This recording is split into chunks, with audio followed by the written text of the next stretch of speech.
Yeah, they started messing around. I'm like, yeah, find something he'll like. That is awesome. I love it.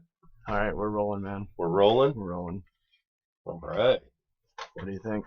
Episode 10? Episode 10. 2.5 months of this shit? Yeah, we're getting there. Man. Studio's getting there. I know.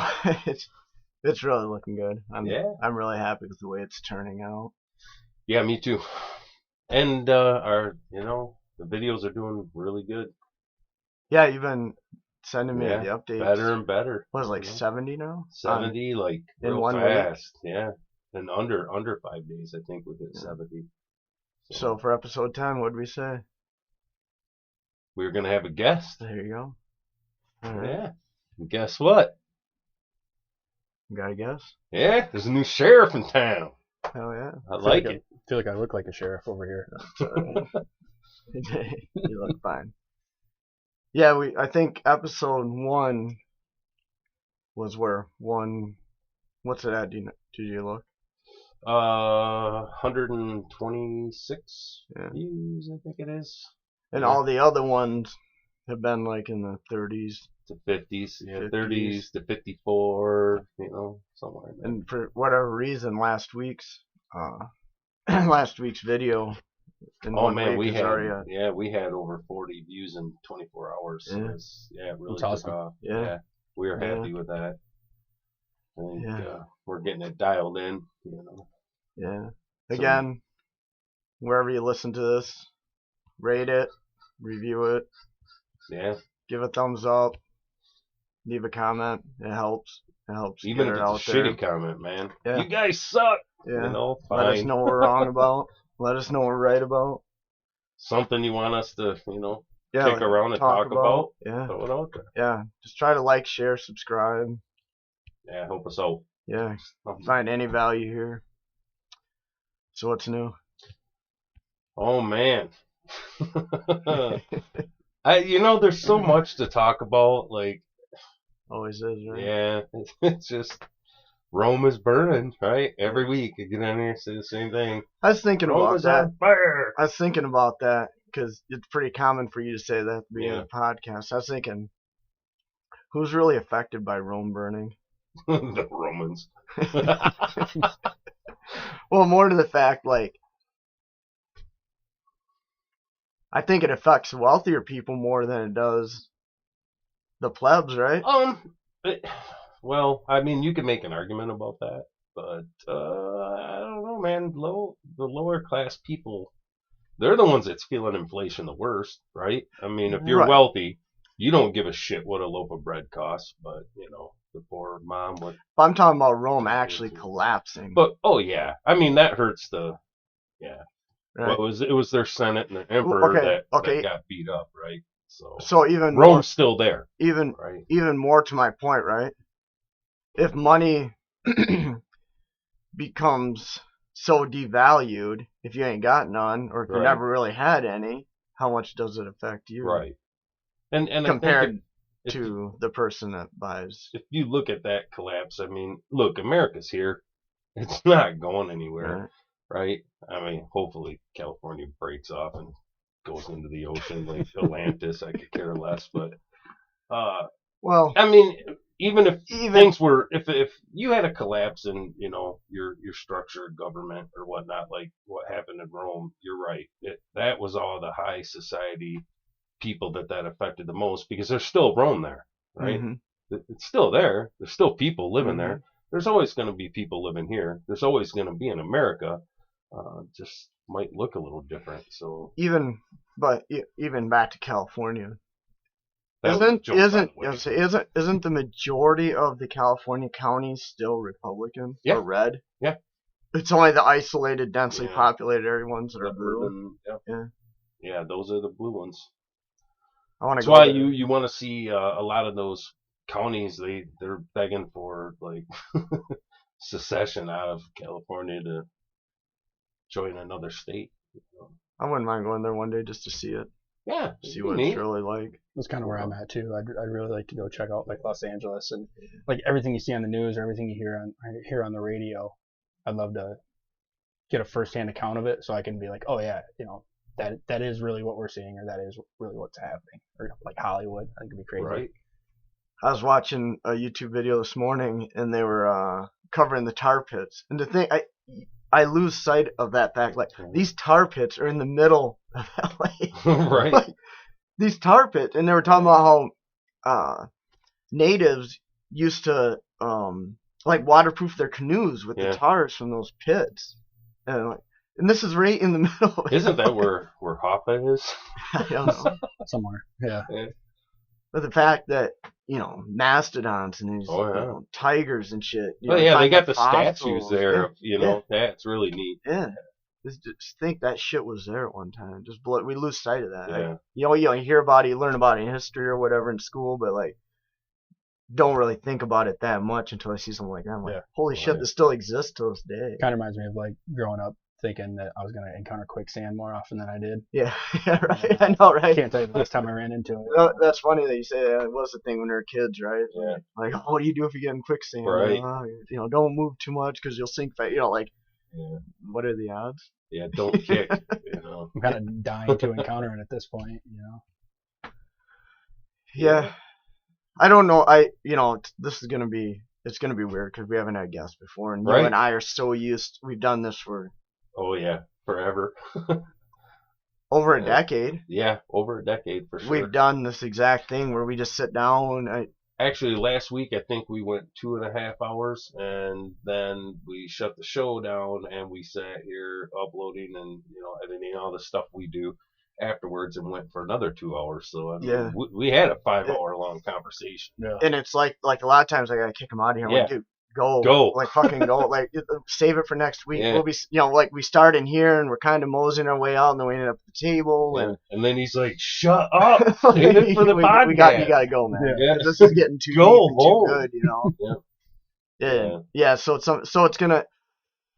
I don't know exactly how to flow in this. My main idea when we were thinking about guests was you, because I told Bob, I said, you live such a colorful life, that, when I thought about it, and we're not even going to get this all in one podcast. Oh, no. I'm like, we gotta find a way, we're going to have to do this more than once. And, so trying to figure out, like, where to start and how to get this to roll into your life and still keep it organic and not like scripted, like where someone's got footnotes like, hey, talk about this. Just bullshit, man. So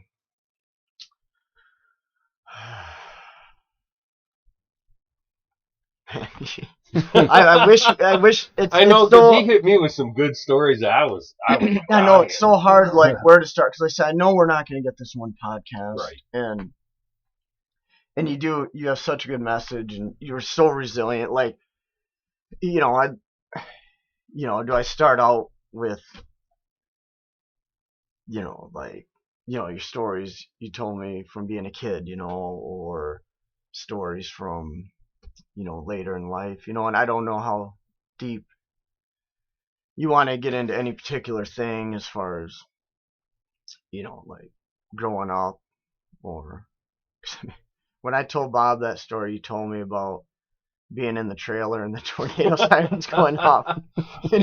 Crank you around, crank the windows open. You got to change the air in there, Right? Equalize the pressure. Yeah, equalize the pressure. That's funny. That was just great. Yeah, and to see your transformation and the resilience I've seen in you from when we first met to, see you lose your whole paycheck and 15 minutes later, just like, so what are you doing this weekend? It's like, wait, what? Yeah. Like,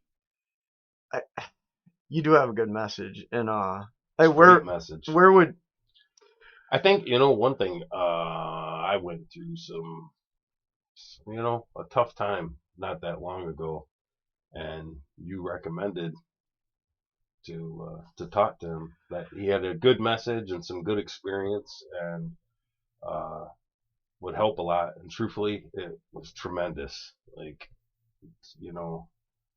the conversation we had was amazing for me. It was what I needed. And man, I couldn't thank you enough. Seriously, like you put me on a good path because I was kind of in a dark place, man. I was broken. He kind of rescued me, really. So. I appreciate that. Yeah, when you showed up to my house after, I don't even know how much. Okay, I didn't know how far you want me to go into. So he went through a bad breakup, and he shows up here, dude. And as soon as he walked in, he sat down and started talking, like it was a spitting image of your situation. Yeah. I was like, holy shit! Like I've seen this before. I'm very aware. And we talked for a while, and I'm like, look, you need to get in contact with this guy because I seen the similarity of the path he was going down, and I saw it in you. What do you think? Man, as tough as you think you are, like I'm an alpha male, straight up gorilla. Like I lived through shit like you. Same thing. Some I got a colorful history too, and to just be tore down to your very fabric. I didn't know how to handle that. I'd never been so defeated, wounded, I guess. I didn't even know what to do. So yeah, it was some good conversation and put me on the right path, and I'm still taking the advice that you gave me. Are you comfortable getting into any of that? Yeah, man. I don't know how, because I think there's a good message for people out there going through a lot of those same struggles, and especially for men. Yeah, because we don't have that. You know what I mean? There's just men are taught you don't cry. That's how I grew up. You wreck your bike, you crash your motorcycle, and the old man's like, "Is your leg broke?" Well, no. Yep. Then what are you crying for, pussy? Get up, get on that bike. Yep. You know what I mean? So it's hard for us to even process that kind of shit later on. Because we're taught not to feel, and then we're bitched at by our significant other because we don't feel, and you get caught in the middle of this thing that like. It's impossible to function and successfully. So to have a support group for men, you know what I mean? Like, and that's kind of how he had described it to me. Said you were a wonderful person that just, you're a good guide for that. You were willing to share your story and your experiences, and all of a sudden I'm talking to him. I'm going, wow, okay. So he knows how this. Yeah, that's how I feel. Yeah. That's what it was like for me. Son of a bitch, I'm not the only one that feels this way. Okay, because for a minute I wandered around going, I felt alien. You know what I mean? Because I'm at your table, we're sharing coffee, I'm crying, you're looking at me like, holy fuck. What do I do with this guy? I kind of knew what to.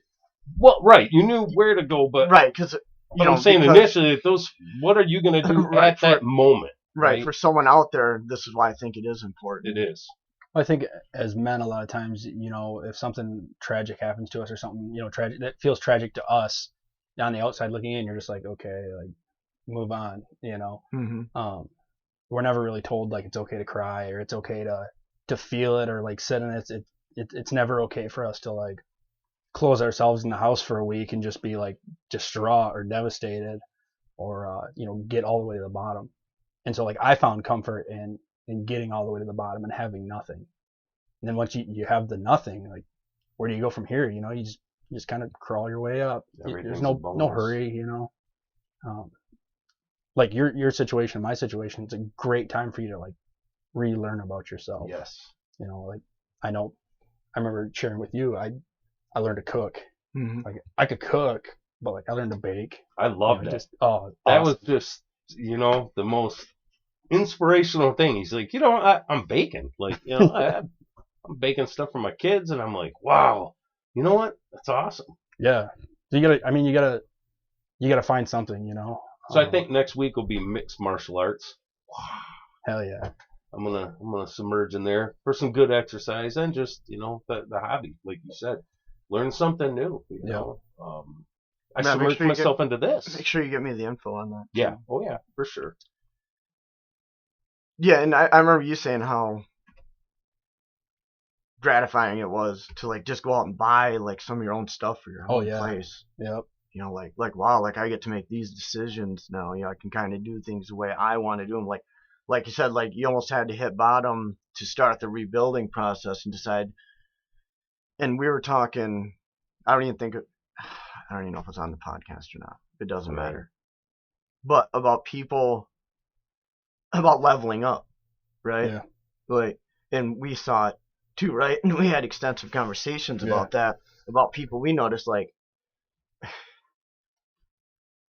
I don't want to oust any one profession because everybody does what they do. But I think you know the specific situation I was talking about. Like, okay, this is where you were, so you're just gonna like enter back into that exact same situation you just left. Like, right. And so like that's something, and I preach it to everybody. You know, like if you and your spouse split, or you and your girlfriend or whatever split, and you find yourself supporting them the entire time, or supporting your family the entire time, when you're out there in the market looking, why are you looking for someone that has the same qualifications as that person, or the same type of job? Why are you making a lateral movement? And it's not a gold digger thing. It's not about that at all, but it's about someone that can support themselves. Because like, why should you go back into a situation where you're supporting someone, you know, emotionally, financially, whatever? And I think we tend to do that like initially because it's familiar. Yeah. It reminds you of what you had. You know what I mean? Yeah. So it's scary going forward. It's unknown. You don't know. You know, backwards, you know. Yeah. It feels familiar. So if you could find someone that is similar to what you had, it kind of replaces that, and it's really familiar. I took that advice from you too. You said set the bar high, man. Yeah. Like, you know, set it high. You're worth something. Yep. And you need to hear that, because when you come out of one of those breakups and like, you know, your life's been torn down. I mean, oh man, my life got burnt right to the ground. There was just ashes, but you know, the Phoenix story, right? Out of the ashes. Yes, sir. Yeah. And man, it was so true. And man, I still hear your voice in my head sometimes when I start to backslide, because it's a process. This is not something you just do in a couple of days or in a week. It's relearning new habits. You know, like you said, you're reinventing yourself. You really are. And you know, it's scary because you stand there and you go, okay, who am I now? You know, I know who I was with that person, but who am I when I'm alone? Yep. Or if I was with someone else? What does that mean? You know, and it's hard. The real kick in the head I had was standing in line to buy a Monster Energy drink. And it was like, it hit me like, I'm not going to get in trouble for buying this. Yeah. You know, no one's going to bitch because I spent $5, you know? Yeah. It was an amazing feeling, but it was actually intimidating. It was kind of scary. Like, okay, so now I'm in control. I don't have that crutch to blame. Well, you know, but she wanted this, so, you know, I can't blame anyone. If my life, it goes to shit now, it's all my fault, right? Yep. So I don't have any excuses. I got to make good decisions. And when he told me that story, I'm like, oh, I've read this book before. Yeah, and it's funny that you would say that as well, because like almost the exact same story. You know, we were like, in my last relationship, it was like very much like apartment life. Like we're in a decent sized town. You don't really go out a whole lot, and if you do go out, you're back as quick as you can be. You know, right. Back to the safety of your domicile. And I just remember like standing in line one day, and I'm just waiting at the gas station, and I realized like I don't have anybody at home right now pissed off at me for being gone for so long. I started letting people go in front of me. Yeah. It's like, go ahead. Like, I've got all day. Yeah. It was beautiful. It was amazing. And it something snapped that day, and it just like started a good roll. Yeah. And having, you know, this guy to talk to, oh my gosh, like, he's got a plethora of knowledge. Yeah, he does. When you started looking for another partner, were the first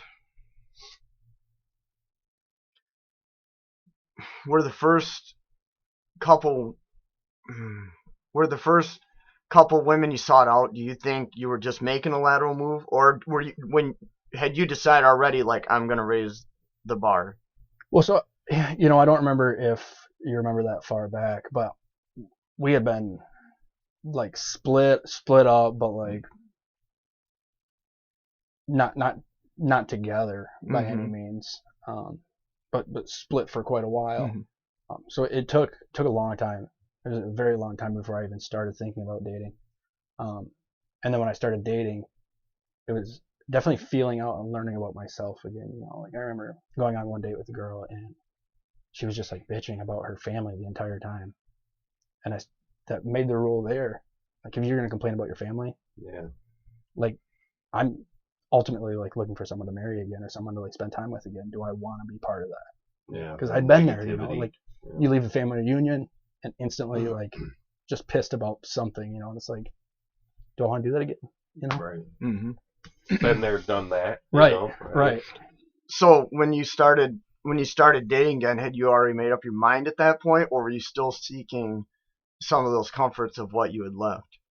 I was seeking something completely different, something different than what I had ever done. And the person that I had married before was completely different than I had ever been interested in. Like I'm not really sure what happened. In high school, I was always into like a certain type. Right. And then I met this person and was like, oh yeah, like let's try this. And it just like snowballed into kids and marriage. And then turned into like just a fireball, just a disaster. And I'm still so careful not to like hedge all my bets on one person. I'm happily married, I have a beautiful family, home, life is great, but I'm also, there's like that little part of me that's like, be careful, like. Well, that's what I explained to him. I'm like, look, and this is a lesson I learned from you. Seeing you go through your situation, it was very polarizing for me. Like, don't let anybody ever have that kind of power over you, to where you feel like you have to be here. Like, they have so much control over you. Like, if this person leaves, I'm not going to have any life that's over. I'm fucked for the rest of my life if I'm not with this person. And I told him, and I'm like, do not ever let anybody have that kind of control over your life. No, I know what I'm worth, and I know what I bring to the table, and I know how hard I work in a relationship. So I'm not going to let anyone else ever set my worth for me ever again. That will, we had that conversation about looking in the mirror, crying, and the snot, wiping the snot away, and I'm like, wow, when did this happen to me? How did this happen to me? You don't even see it. Like, it just slowly happens to you where, you're already defeated, and at least I was already beat down so low. And, I'm going to be a lot more careful going forward about taking care of myself. And I think one of the great lessons I learned from you is the importance of like teamwork within the male community. If you see one of your buddies going through this, like, reach out to him, talk to him. Like, this whole code of, don't ask, don't tell, for lack of better words, that has been terrible for us as men. So I think, I'm definitely always going to be there to help someone out that's going through something like that, because, man, you were just a godsend helping me through it. So I'm gonna pay that one forward. If I ever see anyone going through this, I'm gonna reach out and say, hey, this, if you ever need to talk, like, because I'm telling you, to leave someone isolated and by themselves for the goal of, we are men, we are tough, and then the guy's at home with a gun in his mouth, like, what are you really accomplishing? You know what I mean? Like, it's okay, like you said, it's okay to feel. It's okay to cry. And for people out there that think this is an isolated incident, bullshit. I remember you reading me those posts from those dad forums that you were on, and it was just so eye-opening to hear, just every day, right? Story after story after story of these guys, just like, their lives just turned upside down. A lot of times, his wife leaving, and they're stuck there with the kids, and they're like, holy shit, I have to go to work. How to, just all the stories, right? Like, how do I balance this, I feel for anybody that goes through any of these situations, and I really hope through these conversations, people out there will at least seek out like these dad groups where some guys might not even know these exist, right? Because like Right. you were saying, you just I just you just sucked deal it up, with it yourself, Buttercup, right? Yeah. I suppress everything, and like I told you, and look, guys, I'll admit, I went to therapy. That was another good thing that you said, hey, open up, get it out there. Yep. So I did, and I learned that a lot of people they don't even understand that the help's there or that it's okay to seek it out. Because I'm telling you, like, I'm very much an alpha male, and you're just taught to be tough. Men got to be tough. We protect the family. Right. We're gonna fight the bear at the edge of the cave so it can't get in and tear your family up. So, one of the things that the therapist cued in, psychiatrist, she zeroed in on it right away is, well, man, you suppress everything. Like, you have to let this in. You have to feel this so that you can process and heal, right? Yeah. It's going to take a lot longer the other way. If you're suppressing this and pretending that you don't feel anything, making yourself not feel anything, for one, you're damaging yourself worse. Your next relationship's probably going to be a disaster because you're a mess. And you got all this baggage from shit that happened before that you never even worked your way through. So, yeah, it was. And it's funny. I'm gonna give you a shout out here because there's 3 or 4 things that she had told me in a session, and I was like, yeah, that's what my buddy, so and so told me. Yep, that's what he told me. Yeah. I was like, wow, man, he nailed it, didn't he? So, yeah, thank you. Yeah. How did you deal with maybe it wasn't even I don't remember if it was even a problem for you, but the lack of companionship while you're still trying to seek the right person and not just settling so you do have that companionship right now. Yeah. Well, for me, I guess like some people probably consider it like a very slime ball thing, or whatever. But like, man, I was on all the dating apps. Mm-hmm. I was on everything, like 7, 8 conversations at a time, just like talking to whoever would talk to me. I had standards. I had where I wanted to be, and that's kind of how I figured out like where I stood versus like against the rest of the world, or where I was gonna fall in this, like, what am I, a 1? Am I a 10? Am I, like, I don't know how handsome I am. My mom says I'm cute as hell. Mom kisses me, Right. So I started at the very tippy top of what I thought I could possibly have, and then just kind of like you slide down, you come back up, and you like work your way around. It was definitely like a lot of conversation, a lot of like, again, like just relearning what I liked, what I didn't like. So, okay, and I'm probably not answering this right, so forgive me. But like, what I see with him right now is like the lack of companionship is a real struggle right now. Oh, like someone to hold hands with, someone to sit on the couch with and watch a movie. Yep. Yeah. Intimacy, losing that was right.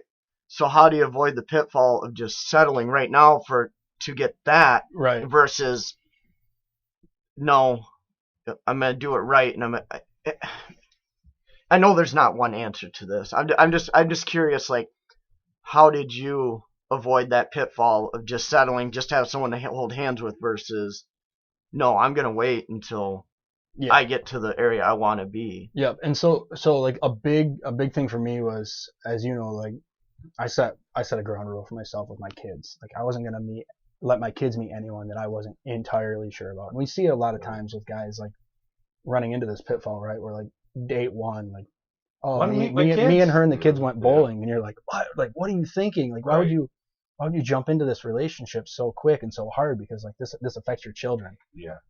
My wife now, I don't know how many girls I talked to or dated or went on dates with. It was a few, we'll say. Yeah, I'm gonna be respectful because your wife might listen to this. But like, went on a couple of dates and then talked to a million billion girls, but you still have to like remember, like, you have to be respectful to yourself and you have to be respectful to your children. Exactly. And that's kind of where that's what was helping me through this, because like he said, the companionship is what, man, that loneliness was just cancer in me. It was just kind of eating me away. Like, I'm sitting on the couch and I'm watching a movie and I'm nerding out, and I catch this little Easter egg in there and I'm like, oh my God, I turn and there's no one there. Yeah. You know what I mean? And I was like, oh God, this sucks.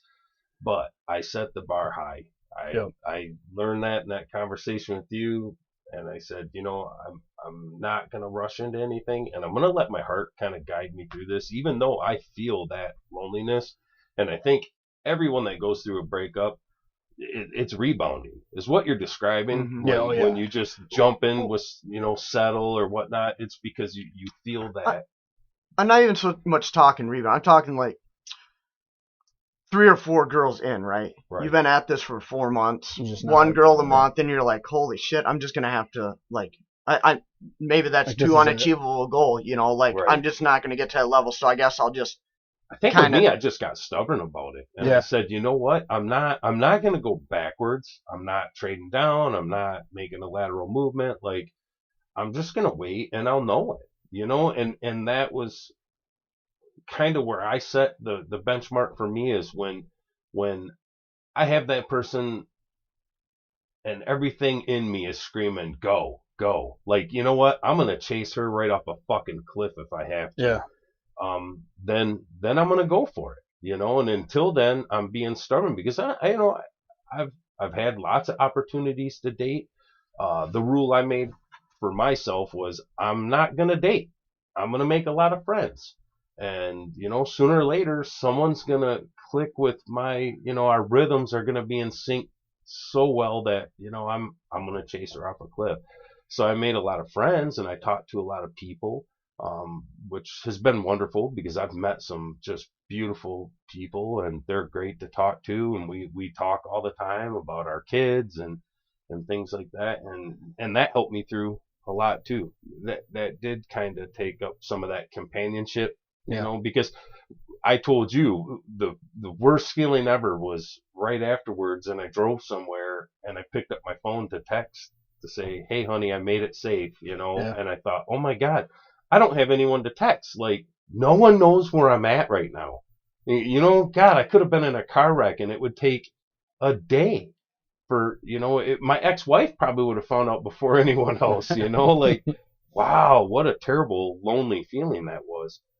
Where now, I have friends and I'll throw some text messages out like, hey, I'm going to get busy for a little while. I'm going to the studio, you know what I mean? Like, and that helped. But I set the bar really, really high. I pulled my mom into the loop pretty deep. I feel bad for her as far as I pulled her in, because like I would talk to her every day. If I didn't talk to her, I'd talk to my dad. But like, as far as like the companionship, especially like out here dating, like at any given point you can have a handhold, or you can get that goodnight kiss or whatever. You can tell somebody you love them. You can do whatever. Right. But like, what's it matter if it's not like with somebody who you truly are like happy and settling down with? That's when it matters. Yeah. Beside anything less than that, it's hollow. Yeah. So it doesn't. Yeah, it's a good point. Yeah. And I think that's a good one people have to hear. Yeah. Is just be patient. It's okay to take your time. I saw a lot of growth the first growth and maturity I thought I really saw in you is when when you said, I'm not going to introduce my kids. I was like, holy shit, like that's I think that's an important message for people out there too. Sure is. And I remember even your wife now wouldn't even let you meet her kids. Yeah. And I thought, wow, like that. Kids get attached really fast and really easy. And it's confusing for them. And it's very confusing. Right. And I think that was more to the point, right? Like, she don't know you and you don't know her, but we've seen pictures of people we know, right? Yeah. And like in the first week, like this other woman's holding their kid, and you're like, what are you doing? Yeah. Like, even if they're not real old, it's still got to be confusing. Well, I can tell you from firsthand experience with mine. She was part of his life from the moment he opened his eyes. So very much a stepmom in every aspect except, legally. We weren't technically married, but when she left, like I told you, it was terrible.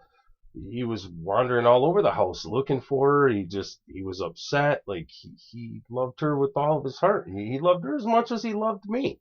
And he didn't know why she was gone, and it wrecked him. And I thought, man, I'm not ever doing that to my son again. Like, yeah, you're okay. We go on a date. You're pretty. I like you. You're still not meeting my kid. Yeah. It's just no. And, I need to protect him from that shit. and I think the guys and the ladies out there listening to that need to understand that Right. like, you may see a different person every month, and to be Right. introducing your kids to new like, I don't know what effect that has psychologically in the future, think but it's a I good think one. the way you guys did it was very responsible. Yeah. Like, until we're pretty sure about this thing, we keep the kids out of Yeah, this. if I feel like this really has the potential to take off and go somewhere, and then slowly kind of start to do those things, sure.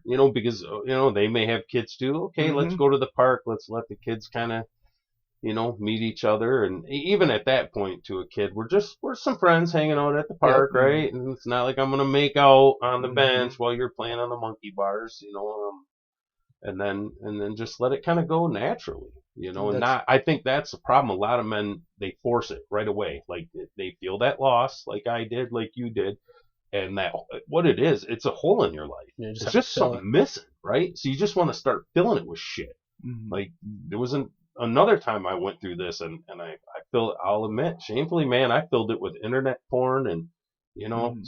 Snapper chat and InstaHo, man, like Mhm. I spent a lot of money, like it was terrible. I really went in a dark place there, and For people listening, I just want, like, anybody in these situations, I just want them to understand that the reward for doing it right the second or third time, or how many ever times they're Right. on now, will be greater for the rest of their life, instead of just Absolutely. going back to the same shit they've always done just because that's what's normal, that's what I know, that's what's Absolutely. comfortable. You stepped way out of your comfort zone in Yeah. all areas of your life, Yeah. and later in life, throughout the rest of your life and later in your life, you're going to thank yourself because you're more resilient now. You've had these experiences, you rebuild yourself, you set higher standards for yourself. It not only Enriched himself for sure. sometimes as much as you look at it, I think, in the moment and go, how could this happen? This is the worst thing that could ever happen to me. I think these are opportunities for people to really figure out what's wrong with them. Yep. Right? There's Improve it. something wrong in your life that led to this. And I'm not saying every time. I mean, people that you trusted in can do some really bad things behind your back, and you don't have any Right. control over that, right? Right. No matter how good of a person you were, these things happen. But a lot of times, it's because you weren't doing something in your life that Right. led to Yeah. this also, Yeah. right? So you can't push all the blame in every instance. And that's why I'm trying not to generalize here and say it's always one way or the other. Well, and I think that was an important step for me, was like looking at it and being like, damn, dude, like I played video games all the time. Like I can't tell you how many times my ex-wife went to bed and I was like, yeah, I'll be up in like 10 minutes, at 10 o'clock. And I'm rolling into bed at 2:30 in the morning because I was like, just, kicking it with the boys, just talk Right. shit, like, and it's just not something you do. So it's like, it's one of those things. I was honest with my wife about it. Now, like, it was a problem, So now if I have free time and I turn on the PS4, she'll like walk past the room and be like, oh shit, I can just see it on her face, like, crap, here we go. Yeah. So I like try to moderate or even like, phones and things like that. But I think you recognize it more now, Yeah, right? oh, I mean, obviously you recognize it right away. Like, okay, if I'm going to do this, Yep. I truly have to set a time limit or make sure that there's nothing she needs done in the next hour, that I can just kind of unplug here and just kind of do this for a little bit, and then I got to get off and go do my responsibilities, right? Yep. And that's a huge thing, is realizing where you were at and who you were, and then turning around and like, doing something different about it. I'm like you just said, and like I said earlier, like completely different place in my life. Yeah. Every facet of my life has improved. That being said, like I missed a therapy appointment this week, so I've got another one next week, and I go every week. I go once a week for an hour. Me too. And dude, I've got shit I had no idea about. My wife can sit there and tell me like, Right. hey, you got this problem, you need to work on this. But like, Yeah. even with her, like, she's great at that kind of stuff, and it just doesn't hit the same as like me answering my questions on my own. Right. Absolutely. It's pretty important, I think, for even if you think like it's just like a normal dude or whatever, a normal chick or whatever. Man, dude, the therapy is amazing. Yeah, It's it needed. really helps. I learned a lot about me. We've had some conversations where I'm like, well, in therapy, man, I had some shit broken in me for a long time that I didn't know, and I didn't understand it, and I sure as hell didn't know how to fix it. It's a process, and I think one of the things I learned was if I was going to set the bar high for a mate, I had to set the bar high for myself, right? So I can't be a hypocrite and go, hey, I'm not going to make a lateral move here. Like, I'm shooting for a 10, but I'm going to be a 5. Yeah. I'm going to bring a 5 to the table, right? Yep. If I want a 10, I'm going to be a 10. Like, Mm-hmm. So that self-improvement, like, and I kind of made a deal in my head that if I walked away from this and I was better for it in the end, then it didn't beat me. Yep. It didn't defeat me. I won. So I that was think really that's- important to me, to be a better person. And that's an important point too, right? Like, if you're looking at leveling up, you have to hold yourself to a higher standard. You have to make yourself a person that next person is going to desire to be with, right? I want to be her 10. You Right. know what I Mhm. mean? Like, yeah. Yep. Right. You can't, you can't be a piece of shit and expect to marry this beautiful, wholehearted, wonderful person and I'm that still smiles the every same day. person Right. I was doing the same, because I don't assign any blame in that last breakup. I told you that. I don't blame her.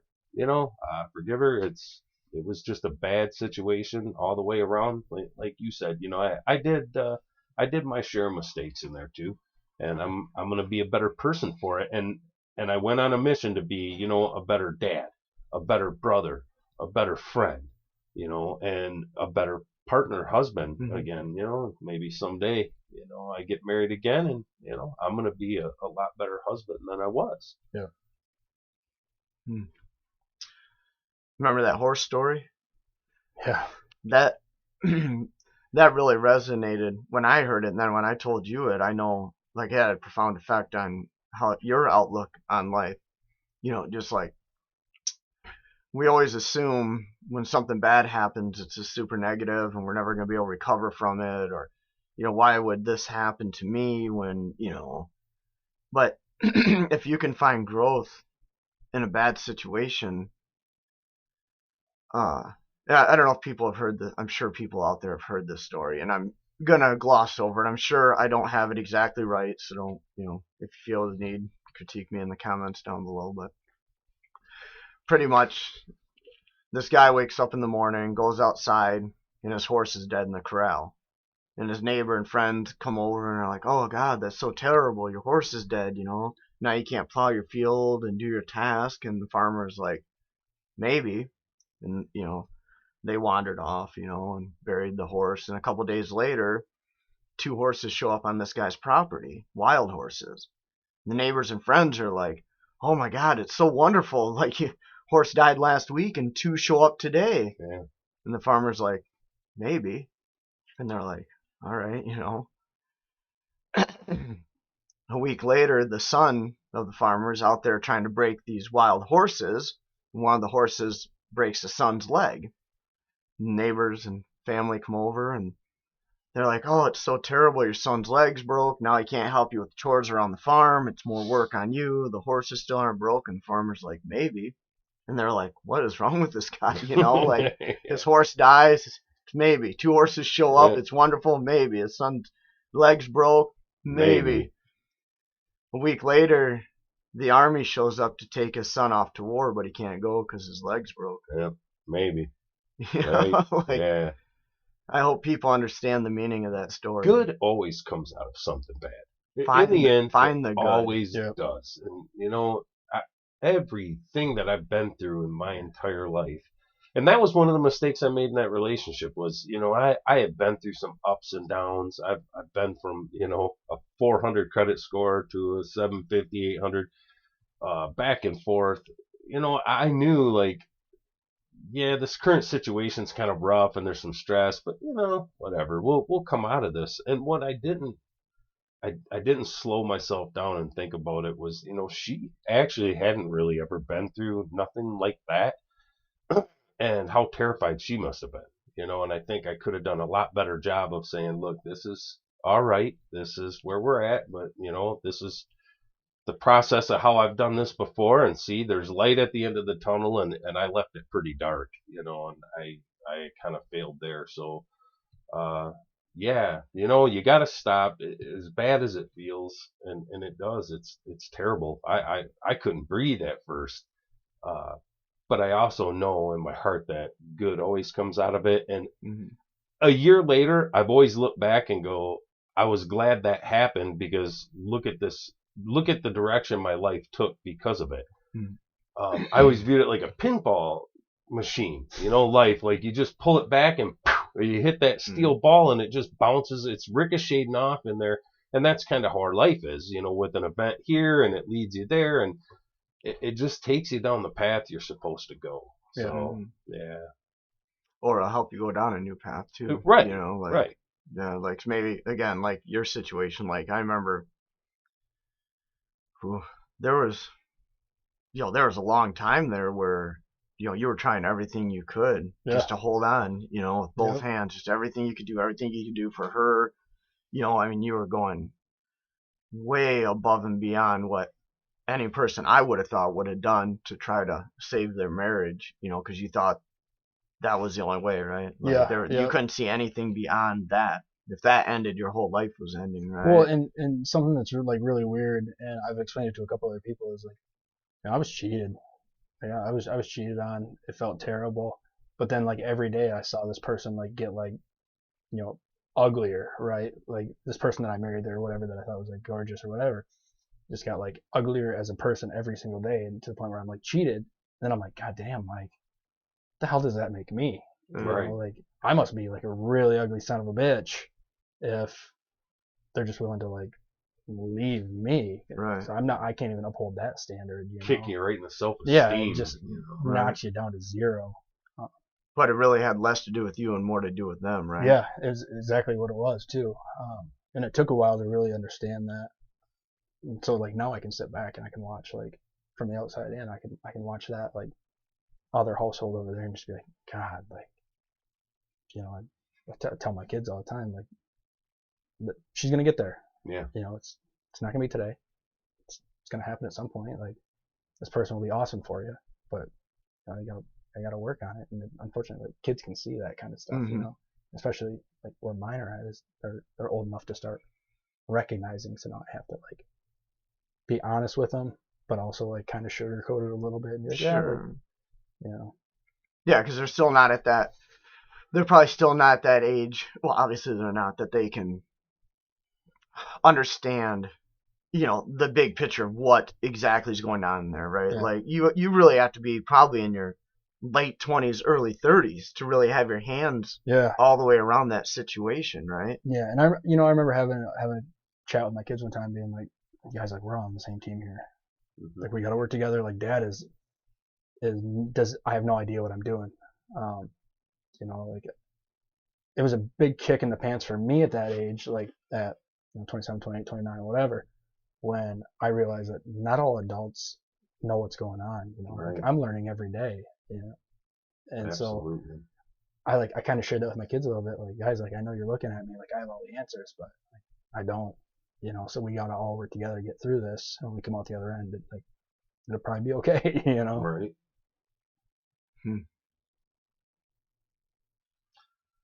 Yeah.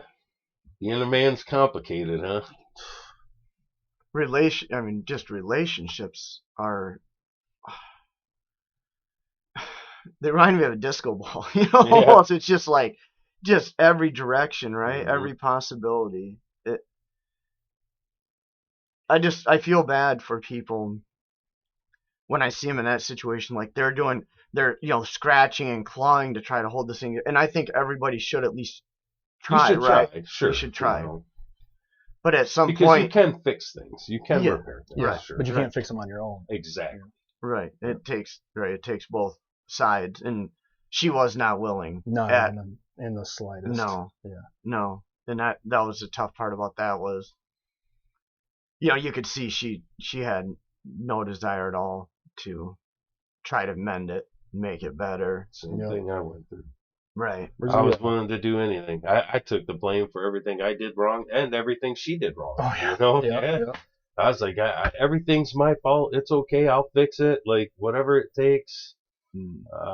Yeah, that was not healthy. You know, like, I needed to step back and go, okay, look, these were the mistakes I made. Mm-hmm. And those were the mistakes she made. And, this is the way it worked out. And now I'm moving forward. And, I had to learn to embrace that blank sheet of paper. I have some issues with some OCD and like, I need a plan. I need a path. I need that vision. I need to know the direction I'm traveling in. And, all of a sudden I flipped the page and it's blank. Man, it was terrifying. Oh, yeah. Like, what the hell do I write in this? Yeah. Now I embrace it like it's exciting. It's an adventure. You know what? I don't know what I'm going to write in that page tomorrow. But I'm going to write something, Yeah. and, I don't know. I'll figure it out as I go, and that's kind of fun, So, yeah, I learned to embrace that because that was terrifying. That was pretty scary. And then, trying to date nowadays, holy shit. Like you said, the dating sites, yeah. No, Oh, yeah. It's a minefield. Yeah. Where's your bathroom at? Perfect. Around corner.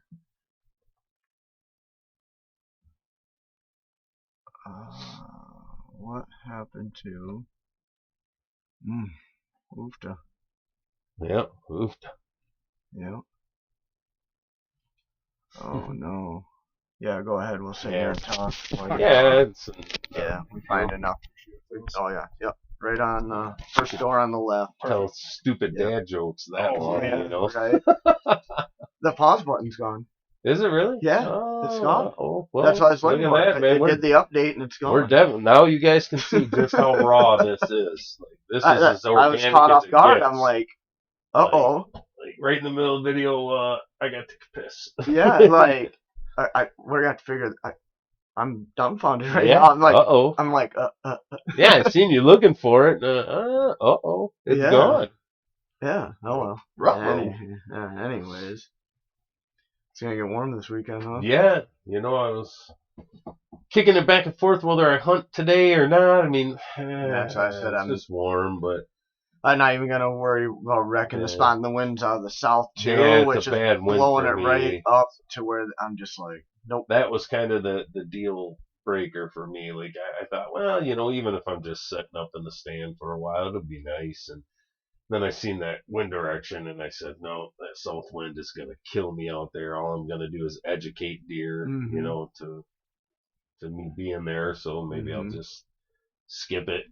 Mm-hmm. There's other things I need to work on, anyways. Yeah, Gotta I just shut a not. pool Next down weekend's and, gonna be good. Friday's like Yeah. upper 50s, and Yeah. that cool down that close to the weekend lines up perfect. Oh yeah.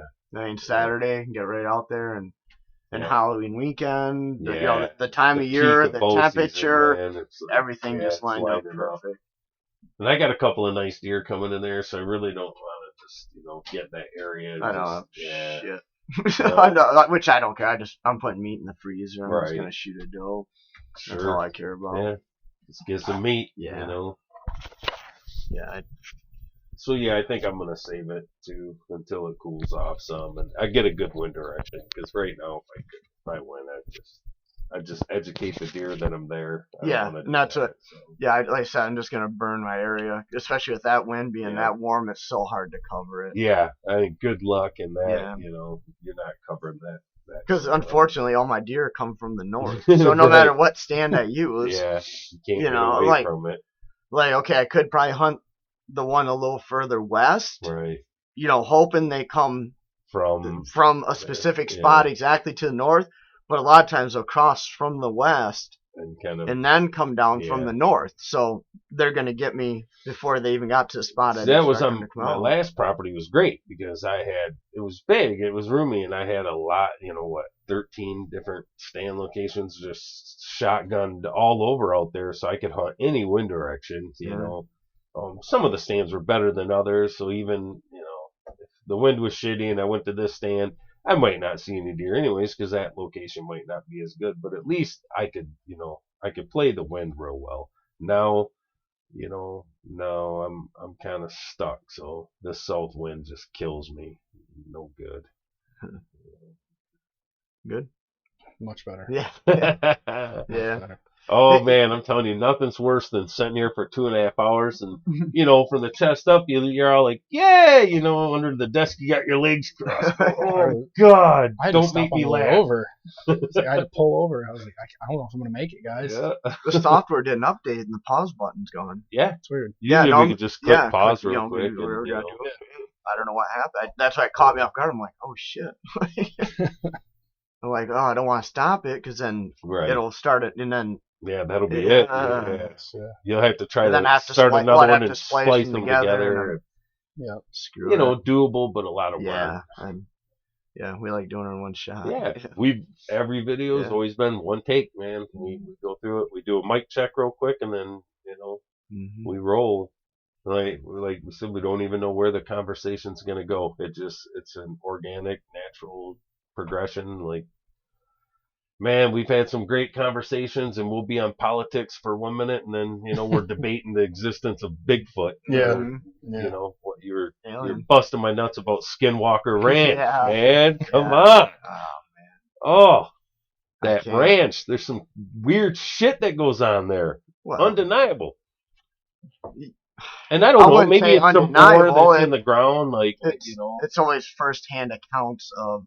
I think they've had quite a few scientists out there now, different scientists out there now, I think there's enough evidence that you could reasonably say there is something weird about that place. Now, I know the Native Americans, the skinwalkers, the spirit that's there. Other people thought it was extraterrestrials, like the cattle mutilation that goes on in that area is really just crazy. And I don't know. I don't know what it is. I wasn't even throwing out my own theory about it yet. Like I've watched a few documentaries on it. Maybe it's just some weird ore that happens to be in the ground there. You know what I mean? Like some weird mineral or something. I don't know. Some people think it's a portal to hell. Some people think it's a portal to another dimension. I don't know. I just think it's a weird place, man. A lot of weird shit seems to happen there. So, maybe it's Bigfoot. See? It's all tied together.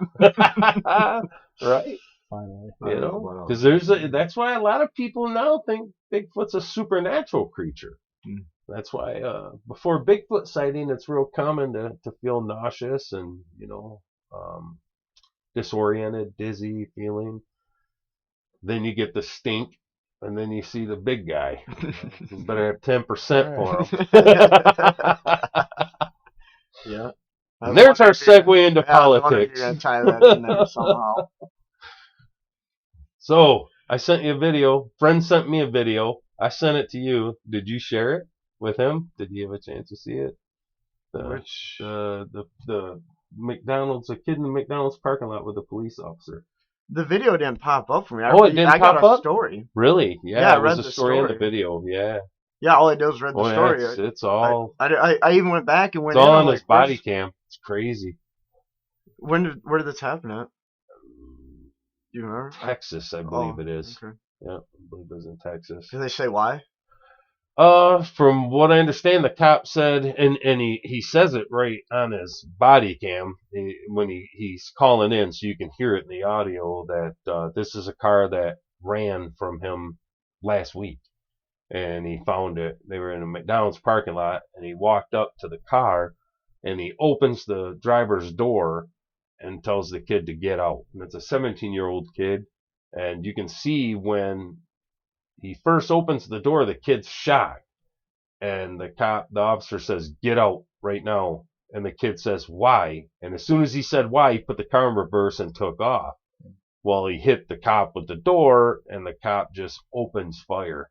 And now the kid's in a coma, and it's just a mess. Like I think they arrested the officer. I saw that in Yeah. the story, something about he'd been fired. And So it's something. I mean, it's just a sad story. Like I feel bad for the family. Like, I couldn't imagine my 17-year-old. I couldn't imagine my kid being shot if he was 45. Like it doesn't matter. But man, it's 17 years old. You're a baby, you know. And but there is a lesson in there too about, you know, God, just do what the goddamn cops say. In a point, right? Like I'm not about getting in the bread line and, you know, or the, you know, the thing, like, right? So I'm conflicted. I admit I'm conflicted. I'm torn right in half because part of me says, you know, the authoritative, just way that they've changed the militarization of them, and like, fuck you, you know, you're not gonna make me do shit. But the other part of me says, you know what? Put your hands on the steering wheel. Do what the officer says. Figure it out later. You know what I mean? If he's breaking some rules, get a fucking lawyer and sue him. Right? Exactly. It's better than getting shot. I mean, if you fight the police, there's a good probability you're gonna get shot. So, you know, I don't know. It's a terrible story, and it really conflicts. Because that's what I'm saying. You say you don't fight him, you're gonna get shot, but then where do you draw the line? Right. When is it okay to fight back? Because, you know, some people, you know, the thing, cops show up at your house, you know, with the doctor and says, let's hope it doesn't come to that. Let's hope not, but I mean, it could, right? You could clearly see a path that could happen. But more to the point, it would have been nice in the George Floyd case if someone would have went up and pushed that cop off him, right? Yeah, I mean, there was only 75 bystanders, like, you know. But again, everybody's afraid of. But everyone's afraid of the police and getting shot. So like, where do you draw it? And I think maybe if it's just simple, basic. Look, the cop pulls you over. He has the right to ask for your license or demand your license and registration, right? We know that. So if he walks up to the window, I roll the window down, he says, "Hey, I need your license, registration, proof of insurance." And I say, "Fuck you. I'm not going to get out and fight that cop over that." It's just not worth getting shot over. I'll give him the license and shit, you know? So I guess... And so those probably are the differences. Probably the difference there when you see a cop, like, you know, murdering somebody on the side of the road, maybe then it would be worth the risk of getting shot to try to save someone, or like I said, if they show up at the door to, you know, force you to do something you don't want to do medically, then, you know, well, you might get punched in the face by me. So I don't know. It's hard because, you know, there has to be some law. And that, you know, how conflicted I am with this because I'm so libertarian of just, you know, we have so many laws. They're stupid. You know, like there is no, I love it when someone says, "I'm a law-abiding citizen." And I'm like, the fuck you are. Far from it, buddy. No one can be now. There's so many laws that there's no way you can't go a whole week without breaking a law, so we're all criminals. That's not right. You know, every member of society should not be a criminal. And if they are, then you got way too many fucking laws and unnecessary laws. But you do have to have some. There has to be some structure to society, right? Like we had debated abortion and where do you draw the line once a kid's 9 months old and the health of the mother, I feel mental, I'm gonna, you know, strangle this kid, or, you know, my neighbor's like making me feel depressed, so I'm gonna shoot him. Like, there has to be law. But man, I don't know, where do you draw the line of where it's acceptable law and when it's not? That's good you brought that up because the wife and I got into it again the other night about abortion. Yeah, and I was like, it's complicated, man, isn't it? Right, because it's an emotionally charged conversation. Right, because again, she was like, something about the whole, I couldn't even tell you what started, but the point was, I was like, you know, I'm not having any more kids. Right. I'm not having any more kids. And she was like, well, I guess we're getting a divorce. And I'm like, well, like, I'm still responsible for that kid, so now I have no say? Right. Yeah. And men don't.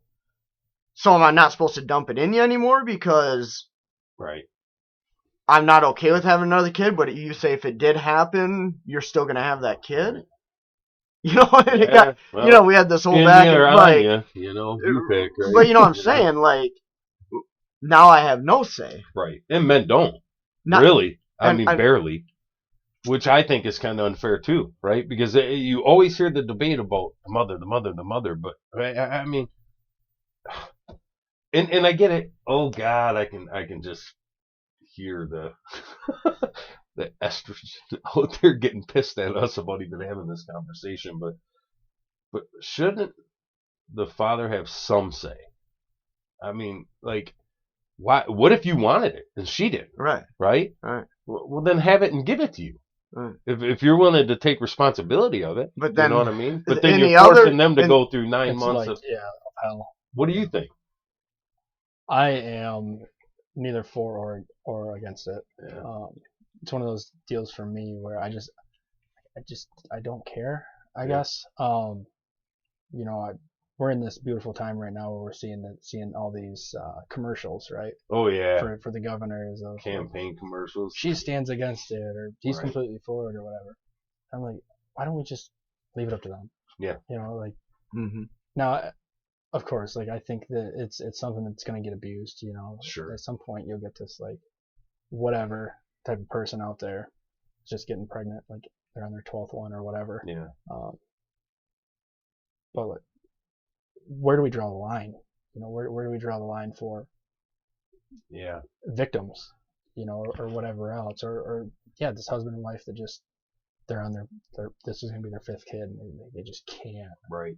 Or this is their 1st kid and they just can't do it right now, and it was like there's just a poor choice on their behalf because they still grieve that. You Right. know, there's a lot of women out there that still it kills them inside because that's something a choice that they made. Yeah. So, I don't know. I Man. like that.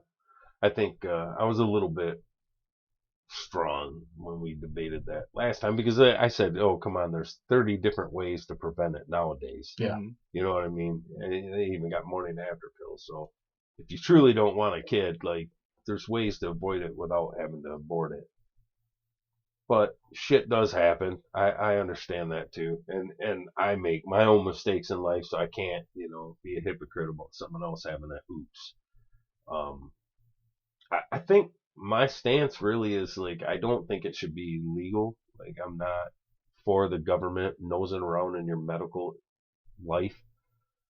But I think socially it should be kind of just not, you know what I mean? Because there's like a lot of social pressure for smoking is legal.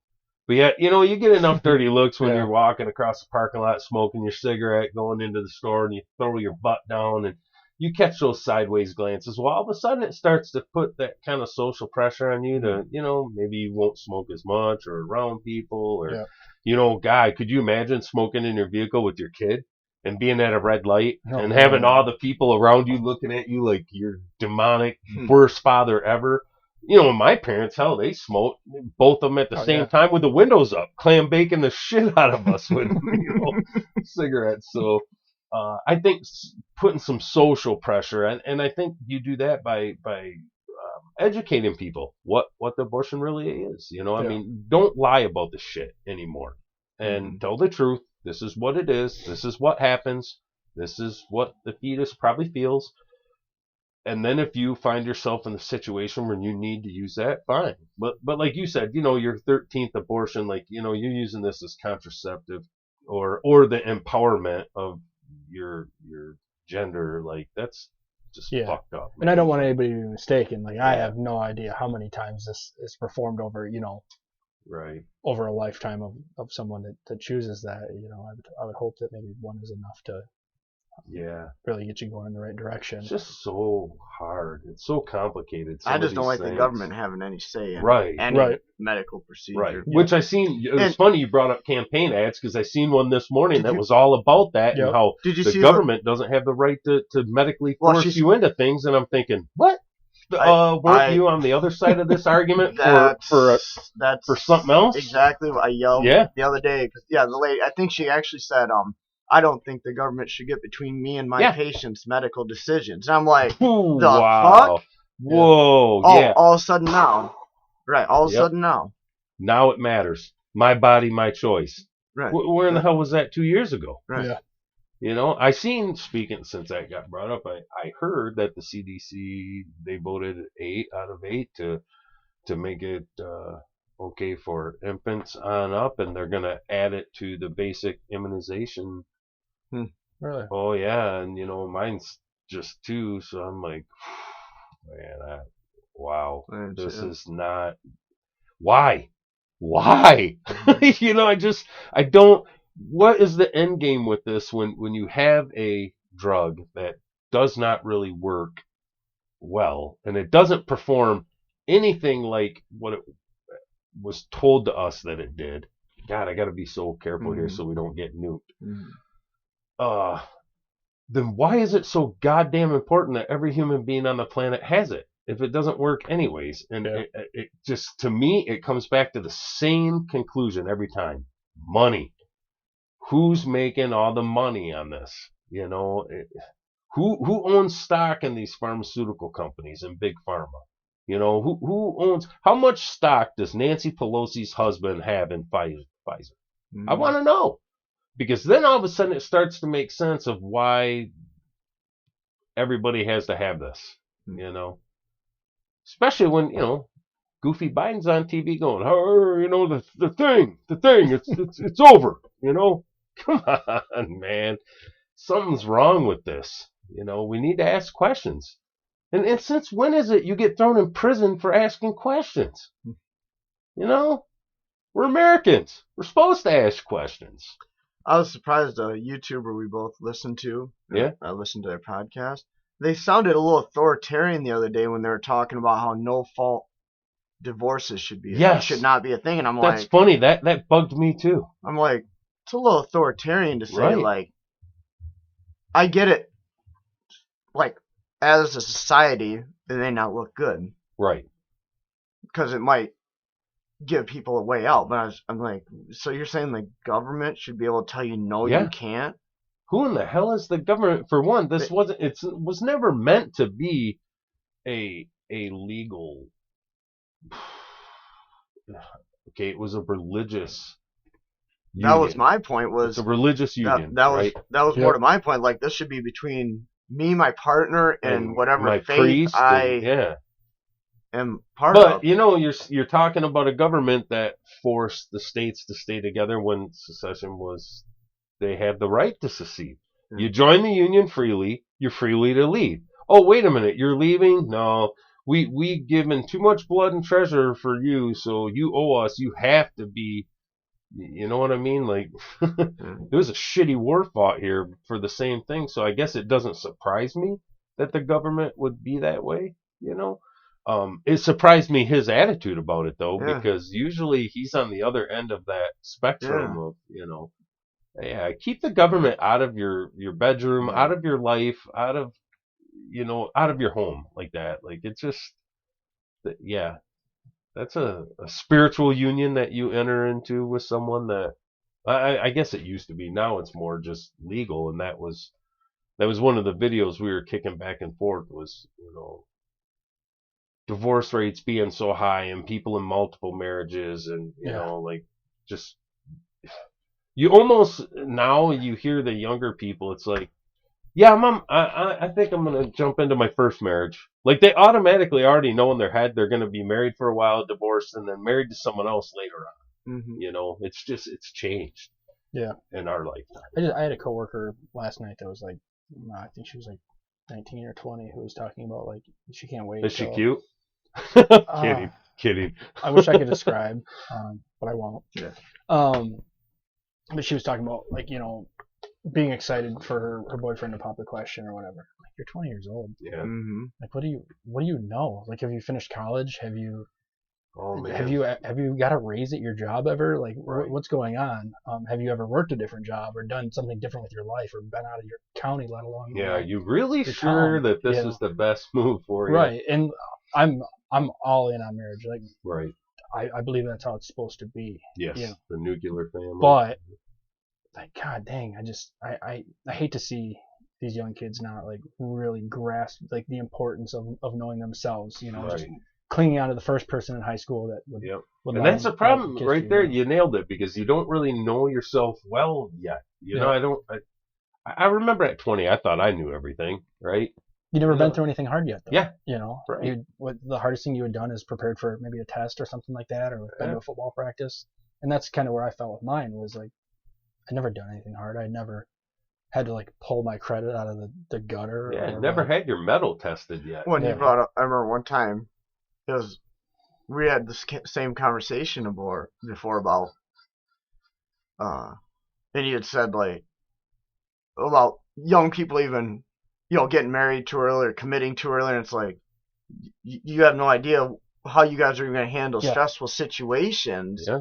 And you guys are already talking about getting married. Have you woke up with a crying baby at 2 a.m. and see how that stresses a Yeah. relationship and know, 'Cause it does. and not to mention their brains aren't even fully developed. No. And they're Yeah. making these decisions. Well, I think because, 100 years ago, man, at 16 you were a man, Well, right? But people were different then. Right. They weren't as sheltered. You were forced to grow up faster then, I think. Well, than we're not in now. such a rush to survive now. Right. Right? It's Like our easier cupboards now. are full. Yeah. We have access to basic needs to sustain life pretty comfortably now. Yeah. So I think an 18-year-old nowadays is a lot more immature than what an 18-year-old was 50 years ago. Yeah. I think they just changed. Because you had to grow up at a different Yeah. rate back then, Right. right? Yeah. Like it wasn't uncommon that at 18 you were out of the house. Yeah. How many of you Owning your own farm by Yeah. then, Yeah. and So for people to still have those impulses, and it might be a DNA thing, where it's just woven into us to, start Could be. spreading those seeds. Well, You yeah, gotta- I mean, you got it's lock down one, sneak out and impregnate as many females as possible Or to at least- ensure your own bloodline. or at least Yeah. ensure, lock one down, right? Like Yeah. get a ring on it before someone else snatches that one, and Yep. get one. Oh yeah, I mean the competitiveness, like Yeah. it's brutal for men. Like they and that was one of the videos that we had kicked back and forth. I think we had sent that one back and forth. Was just watching these guys try to compete for, you got 100 guys on the dating site chasing for one woman, Yeah. and I mean Yeah. she could be picky and like they said now there's women on there that are straight up 5s and 4s.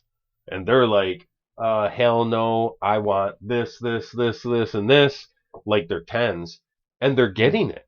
They're getting it because the Yeah. competition's that rough. Yeah. I remember having a conversation with my wife one time. Like we it was pretty early on. We're like joking back and forth about like Tinder and all these dating apps, and she's like, swiping through the app, like every guy has a fishing picture. Yeah. Like every single dude. Hmm. And then she was like, but I scrolled past yours and you had a picture of a butterfly. Yep. And I was like, dang, You know why they do the fishing? Because I heard someone complain about that a couple days ago. It's funny you brought that up.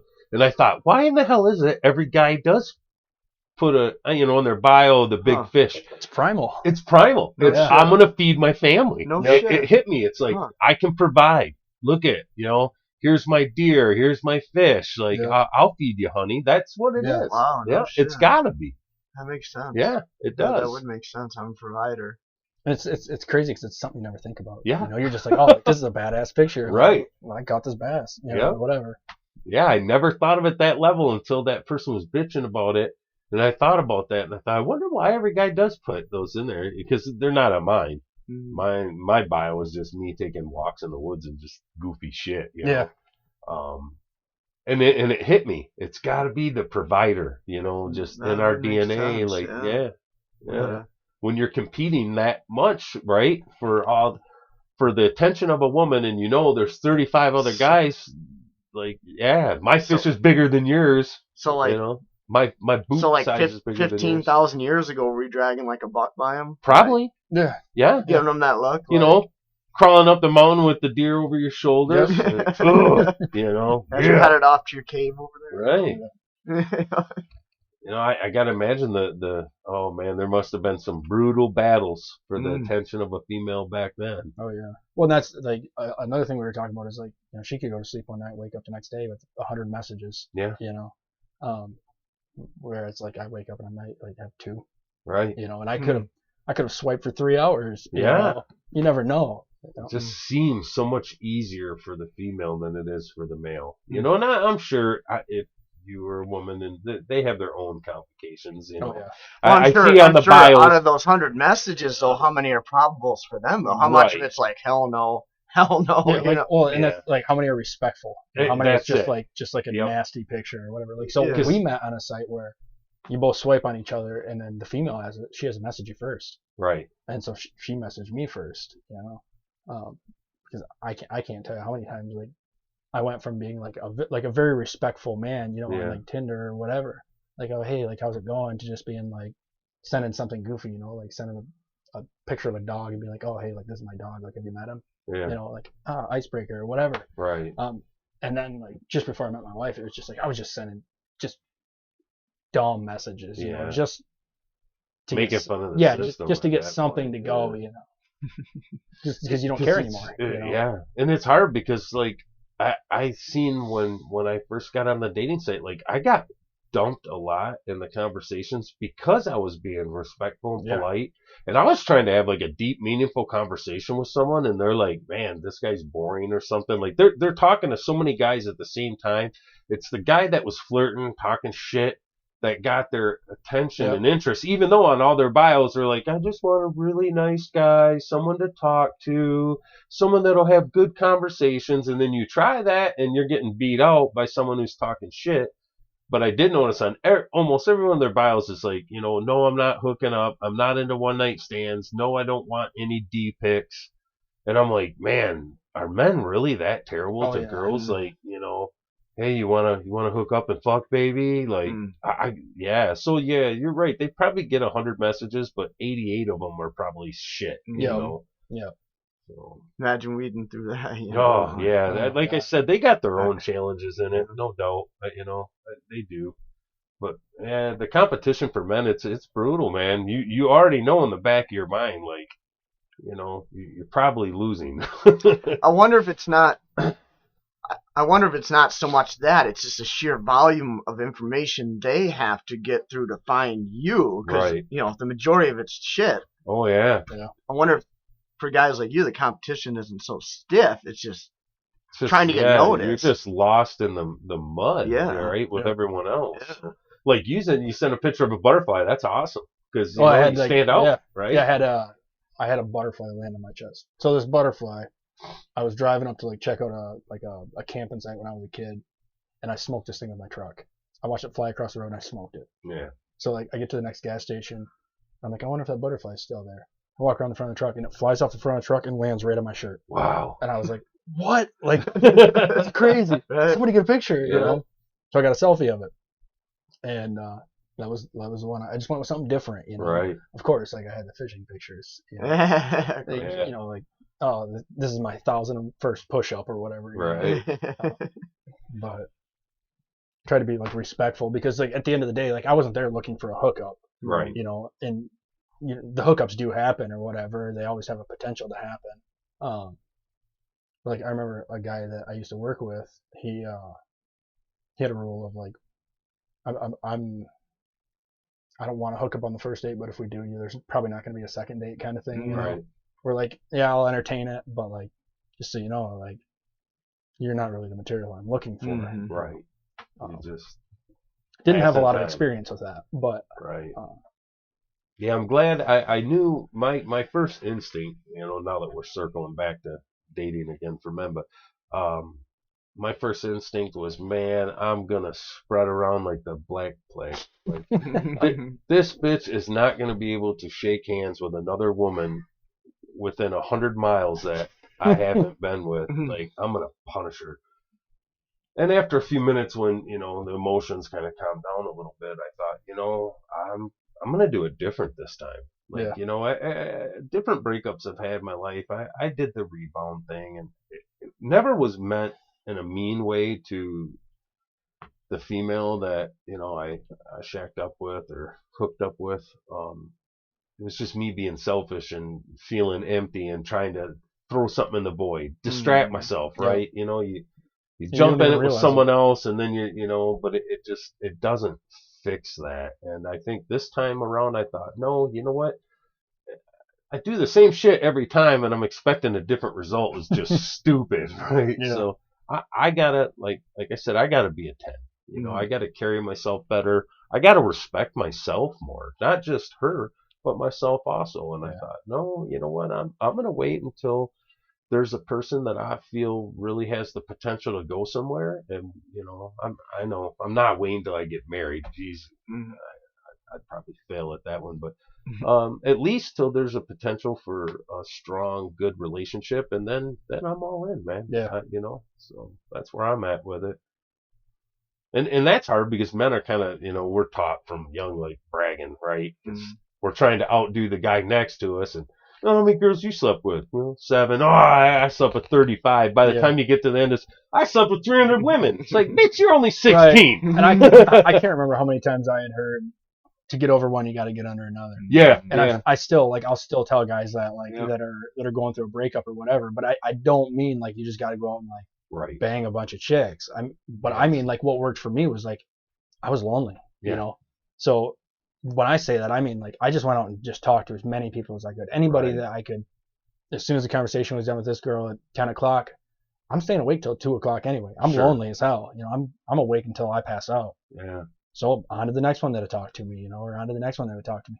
And I would talk to, you know, 10 different girls at one time for 3 or 4 days. And then eventually that list would whittle down to, you know, like 5. And then 2 weeks later, I would have a date with the one that was still standing or whatever, you know. Which I guess is a natural way of kind of, you know, finding your person, right? Yeah. It's so hard. It just sucks, man. Dating sucks. I'm telling you, this next one though, that's it. Like, I'm ringing it. I'm rocking it better than anyone else.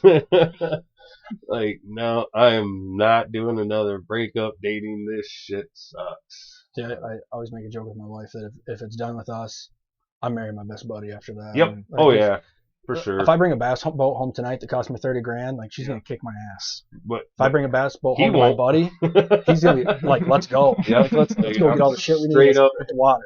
I'm gonna find some other guy that got walked on by a bunch of women and, you know, had half the shit taken, and then you know, we'll be roommates. Yeah, bro, let's. You don't gotta do any stuff, you know. Nah, you can man, still do we your just own live thing, together, but, hang like, out, and, you we know, can share insurance and shit. Oh, like, it'd be awesome, right? Yeah, doesn't sound like a bad gig. Either that or, like I said, I'm gonna identify as an alien.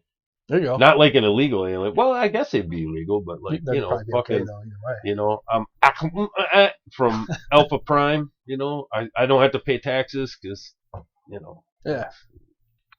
Hell yes. You remember that story you told me about when your grandma died and your dad were standing out front of the... Oh, man. Yeah. You want to share that? I thought that was a good message, and he's never heard it. And I told him, I got a journal in here of stuff that you told me that I wanted him to hear from you. Okay. I actually just... Can you refresh me a little bit on this one? Because I think I'm thinking of a different story. I think you were standing out in front of the funeral home with your dad, and the cars were passing by.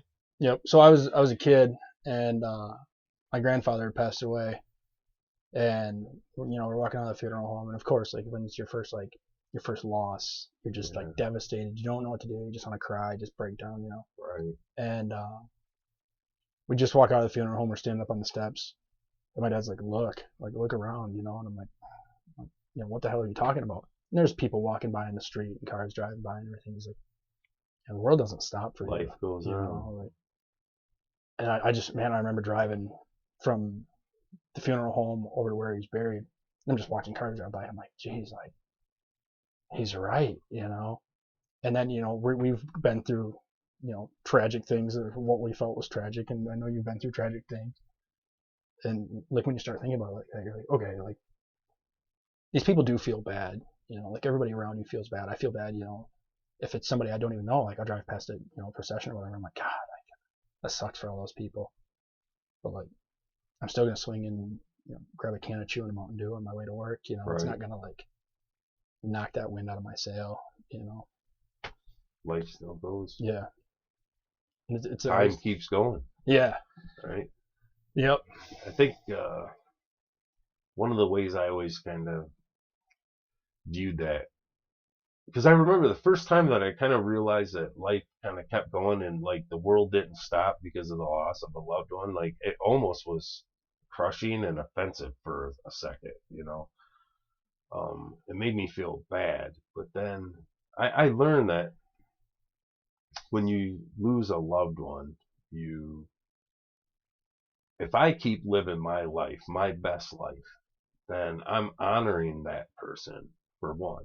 For two, that person kind of, the influences they were in my life, the parts of my personality that they affected, maybe molded even, that person's living forever anyways, because they're living inside me. And hopefully I live inside my kids. And in that way, you live forever anyway. Yeah. So are you ever really, truly gone?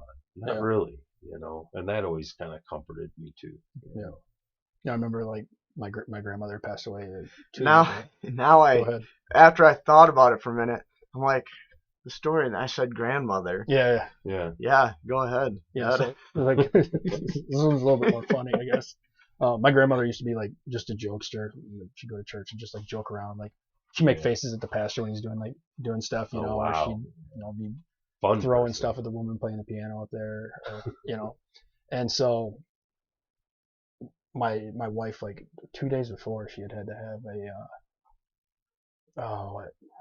she had a massive or pretty good sized surgery though anyway.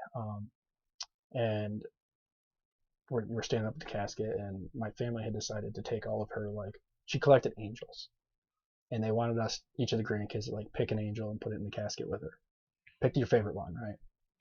Everybody's picking these ones that are like sweet and loving and all kinds of things. I'm like, listen guys, my grandma was a jokester. I'm picking like the most lewd, like offensive one, and I'm putting it in there with it. Right. So I go up there, and like the whole family's around, and I'm dying. I'm bawling my eyes out.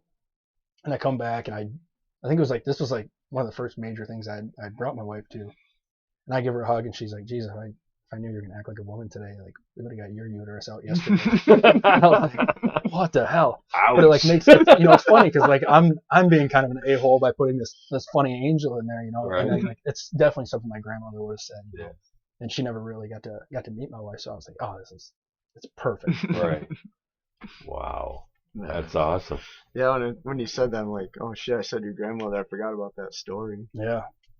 There's a lot, man. I've shared a lot with you over the years Yeah. when we're He's chatting. told me a few of them that, once in a while he'll get me just rolling. He's like, oh, just wait, And then he always tells me, oh, I got this. No, I'm not going to. I want him to tell you that one, Tell him about the night your wife woke you up because she thought there was a mouse in the house. Oh my God. See, I was thinking you were gonna roll into the day Dale Earnhardt died. Well, we'll have to bring that up another time. Yeah, man, we were pretty young into our relationship, and so this is back when she's wearing like all those like cute things to bed and all that stuff, like trying to be sexy. And then she said she saw a mouse like run across the living room. I'm like, okay, like I grew up in the middle of a farm field. I can't sleep if there's not a mouse in there. Like, are you kidding me? Like, what do you mean? Like, I'm welcoming them in the winter. I'm telling them they get to have this wall. So she's like freaking out, and she's grabbing shit to like trap. He's this got a mouse in the vacancy house. sign out in the Oh, yard. dude, like it's bad. It was an old farm field. Yeah. Oh man. So she's like grabs a mirror off the wall and like places it in front of the door, and I'm like, what the hell? What the fuck do you think this is gonna do? Like, this thing, It's a like, mouse, they go man. everywhere. Like, they go up the wall if it wants. It's fine. So she's got like our whole room like blocked off. She's just taking shit off the walls. Like she's moving shit around. And I finally realized, dude, she's got like a 5-gallon bucket in her hand. She's got rain boots on and like a sexy nightie. And I'm like standing here like, what the hell? Man, that's really working. Yeah. And I have the pictures. I still have the pictures. So it's like I'm keeping them forever. You wrecked it, didn't you? It was something different. So we're chasing this those rain mouse boots. all over, and it's like I'm pretty sure it's on the couch. I'm like, okay, like let's go back to bed then. Like, we'll get in the morning. What's the matter? We ended up chasing it all over, and she ended up closing like the vents that we had in our living room. They're like big cast iron vents, Yeah. and they were like would drop down like 6 inches before they closed. We chased it around there until it fell in the vent, and then it got trapped in the vent. Perfect. She made me take him outside and dispatch of him. Yeah. Just the expression on her face when you said, I can't even sleep without them fuckers running up and down the wall, you know, or inside the wall. I had to been like, Thinking man and mouse. Shit, Well, I my remember, ex-wife, like- she dealt with the squirrel. Remember that one? no. Walked in the house and the squirrel ran up the pole and there was a little hole in the ceiling. Oh, And I thought, I do holy remember. shit, I got a squirrel in the house. Yeah. And then we left, we came back, and the little bastard was in there again. So I got the 22 out, and she's like, you're not going to shoot that in the house. And I winged him through the back leg, and behind him was a whole stack of those fluorescent bulbs. I shattered like 40 of them all over the place. The squirrel's running around on 3 legs. She's screaming. I'm trying to get a bead on it again. She's like, don't shoot that rifle in the house. I'm like, well, it's a goddamn squirrel. It ain't a mouse, you know? So it's up in the loft, and she keeps netting it. She's got a fishing net, but it's got a hole in it. And every time she nets it, the little bastard would go through the hole like he'd get out. And she went up in the loft, and he jumped, and he landed on the kitchen table, and it like knocked him out for a second. And I tried to get over to him, and he shook it off, and he ran. And by then, she had climbed down the ladder. She netted it again, and he tried to get out of the hole. And as soon as he did, I stomped him with my boot, and she went, ugh, like, that crunched. And I said, I'm sick of this shit. Get this goddamn squirrel out of here. Then I spent like 2 hours cleaning up shards of light balls. Oh yeah, God. don't discharge a rifle in the house. It's not a good idea, guys. But that was straight up redneck, you know. I'm like, I got him. Don't Holy you? shit. So we've got Yeah, I got lath in and plaster walls on our new house, and so the bats will come into the dormers upstairs, trouble. and then they'll go down the yeah. wall and into the basement. Well, when we moved in, she wanted to move the washer and dryer down to the basement, so she'll be down there, and I'll just hear her scream. I'm like, all right, I guess I'm coming down, you know, like. Bat And she'll be like, mouse. get rid of it. I'm like, what, do you want me to kill it? And she'll be like, yeah. And I'm like, oh, it's illegal. I can't. Yeah. Sorry, I can't kill him. Right. Well, just get it out of here. And I'm like, well, how do you want me to get it? Like, it's flying around, you Yeah. know? And so usually I'll be like, you know, I'll chase him around for a little while. And she's got like the doors locked upstairs and shit. Like, Yeah. it's not going to attack us, or she'll hear him like in our walls every now and again. Right. And she'll like be freaking out. And I'm like, they're not coming through the wall. I can't Right. pound a nail into this wall. If this bat comes through the wall, we've got bigger problems. I'll burn the house if it comes through the wall. I don't care. We're throwing a match to this one. I had a guy come and he was like, it'd be like $3,000 to seal off everything and do all that. And I was like, you know, they're just not that important. Yeah. Leave it back there. They eat mosquitoes anyways, man. They Every get now and that again, like raw. my cat will go into the basement and go up in the wall, and I'll watch it like crawl up into the wall, and I'm like, I don't know where she's at. She'll be in the house somewhere. She's just Yeah. inside it. It's whatever. Just inside. Where's your cat? It's in the house. I thought these things would end like with my childhood, like these type of stories. you Yeah. know? And it just doesn't. No. No. How much time you got left? Oh, I got like 15 minutes or so. All right. Yeah. Gotta go fight crime. Yeah. All cool stuff. All right. Yeah. Yeah, we'd like to have it back again, but I said we For sure. we just scratched the surface, you know, Oh, and there's relationships so took much. up a big part of, Yeah. you know, It we was a didn't- good one though, man. Yeah, we didn't I even like get that, into- you know. philosophy and aliens Oh, there's and so much. I have a lot of brushing up to do. oh yeah, yeah. So many just goofy things we can talk about and have fun with, and It was a really good time. I enjoyed it. yeah, I like those fun redneck stories too. Oh It's a man, good yeah. time. I got a whole bunch. Yeah, you do. Yeah, you do. We probably have a really good one. Just come and decide to share stories like that. Yep. Yeah. I've got, Yeah, I know. I've got some stuff, dude. I said I got shit written down in journal Oh. stuff that you told me over the years. Oh, there's a bunch that he started to tell me, and he said, "Nope, no." I want The German Shepherd digging Oh yeah, yep. digging She's- a hole. She was scared. She didn't want to be home alone. It was like that. I feel like my whole childhood was like that.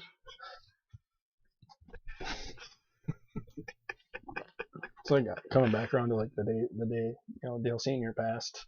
Yeah, tell me that one, man. You said something about Oh, so Dale. you know Dale Senior had passed. It was a was a tragic event, right? Yeah. I grew up in a trailer park, so Right. that was the day the whole park cried. Oh man, I can imagine the flags, all half staff. Oh yeah. You know. Yep. Yep. You got the all big the number way 3 around. all the way up at the top, and the American flag halfway down. Not all of us could afford a flagpole, so Right. they were flying off, trailers, Oh yeah. rose bushes, wherever you could hang. All the guys sitting up on the roof drinking beer, crying. Oh, you know. man. I remember having to crank the windows closed because we could hear the neighbor's funeral next door. Sad day, Oh man. Oh, God. Yeah, that's rich right there. A lot of stuff. Oh, I had your high school party stories you'd tell me. Oh, The God. one your dad had to come pick you up. Yeah. Just, yeah. Yeah. I didn't pick me up a lot of times. I told my son the same thing. I'm like, even to this day, I had this conversation a month ago with him. Like, you ever drink, I don't care if it's 2 a.m. I don't give a shit. You Yep. call me. Yep. You do not get behind that wheel and turn that key. Exactly. I'll tell you though, I remember he did that my entire childhood. Well, I think it was pretty much right after him. My mom separated, Mhm. so I was like 16, 17. He always made that rule, Mhm. and that son of a bitch waited, till I was 22, 23, and he made me pay him back on that shit. Yeah. And I had to drive, a good 40 minutes to pick him up, Mhm. pull over 100 times for him to throw up, and then I got him back to my apartment, and I'm get him laid down on the couch and stuff, and I'm like sitting there and I'm looking, I'm like, God, I don't think he's gonna live through tonight, Right. And I remember laying in bed that night and being like, oh man, this must be how it was, because I Yeah, remember yeah. him like dragging me into the house, or whatever, because like I just went a little too crazy, Oh, trying to be tough for all the girls. Yeah. Right. Just didn't pan out. Yeah, what is it in our immature minds that, if I outdrink every other guy here, the girls are going to like me. Yeah. Yeah. Yeah, I don't know what that is, where that comes from. I don't know. It's weird. Must be a social stature Yeah, thing, like maybe. your stamina's stronger because Yeah, maybe it's that, they're all passed out and You're still standing. going. Yeah. For me, I just I know I open up. You know what I mean? Like I don't really drink a whole lot of beer. I have a couple of Red Bull vodkas, and I'm just like more of a social butterfly. I'm willing, like if she wants to go out and dance, I'll come out and I'll shake my hips around a little bit or whatever. I can goofball, do some karaoke. Like that's like 10 drinks in. Mhm. I gotta be like somebody call a taxi. Yep. Well, that's I have a lot of fun anymore. I'm not like trying to be tough anymore. I'm not Right. trying to fight or any of that crap. Yeah, if we could only get that shit out of our system before we were 20, Yeah, It because seems like it that's how it lasts is so for long me into now. your 30s. It's like that whole still trying to be top chimp, Yep. Yeah. Yeah. Yeah, It it's just like some consumes of so much of our time. I can drink more beer than anyone else in the neighborhood. I can outdrink all my neighbors. Yeah. Like, that's something that's glorified to be proud of, badge of honor. I don't Yeah. know. I barely ever drink anymore. So, and even when I do, it's just, a drink, Mhm. a beer with, lunch, ride the bike out and just find some dive of a bar I've never been in and get a burger. Yeah. It's usually the best food, and have a beer, a couple of drinks at the bonfire or something. But yeah, man, I can't even remember the last time I tied one on. It's been a long time. I thought it was really cool. Like I had went to an academy where I was gone for 8 weeks, and every night we would get done at 4:30. I had no responsibility. I was at a hotel, Yeah. So I'd swing into the hotel bar with a bunch of guys that I had met, and we would just have drinks all night. Sure. And I thought it was cool because eventually I got pretty good at drinking beer. And I got home and I remember like my wife was pissed about something, and I grabbed like 3 or 4 beers and I went and sat at the table, and in like 10 minutes I drank them all. And I was Holy like, crap. Whoa. this is kind of cool. Yeah. Like it doesn't bother me. Mhm. And then the other day she bought me a 6-pack, and I like drank like half a beer and was like, God, I don't really like the flavor of this. I know, man. You It know? was like, I was just having that conversation with someone. I think it was me and you. We were talking about diet pop, and because remember, anything that was sugar free for a long time, I wouldn't touch it. And I always made the joke of like, someone trying to offer you diet pop and like, man, well, you just got to get used to it. And I'm like, yeah, but you got to get used to it. That really means it tastes like shit, and you just drink it long enough and it doesn't. And then I would always follow up. It's kind of like beer, you know. Yeah. Beer tastes like shit. And I know, I'm sorry, I got some family members that love beer. It's fucking bad. It tastes like shit. It may taste good to you now, but I'll guarantee you that first beer that you had outside of the, I get to have a, alcoholic drink. You were like, what is the hype about this why? shit? Yeah. I'd rather drink whiskey than beer Right. any day. At least whiskey has some flavor. Beer is just, ugh.